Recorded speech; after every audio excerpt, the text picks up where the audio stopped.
So hello guys स्वागत कर new blog रे। तो गाइस आज मुझे जाऊँगी फिरिंगा को माने रथ यात्रा होगा 2 दिन बाकी अच्छे गाइस। तो देखेबी आपण मानक केमी कौन सजाई आउ चलतु डेकोरेशन केमती कौन समस्त माने सब कुछ देखेबी। तो चलो तो आम स्कूटी धरिकी सीधा गलु फिरिंगा को।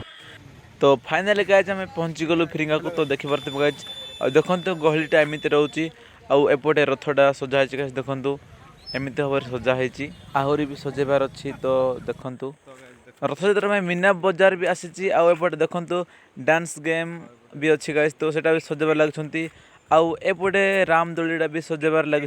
तो सजेबार सरीनी गाइज। तो देखिपे आहरी भी खेलना अच्छी गाइज। तो से जगह सजेबार सरीनी आउटे मार्केटिंग भी आसी जाए देखिपे गाइज से जगह भी सरीनी सजेबार। तो एपटे माँ मंगला चूड़ी सेंटर रुमाइल चूड़ी बहुत जिनस वगैरह अच्छे गाइज। आउटे बंद अच्छी आउपटे अच्छी मथुरा केक शिमला मिर्चा बहुत प्रकार गाइज। तो देखो एटा खाइबार किसी अच्छी। तो वीडियो केमी लगला भल लगे लाइक करूँ शेयर करूँ आउ सब्सक्राइब करूँ। देखा नेक्स्ट ब्लॉग रे।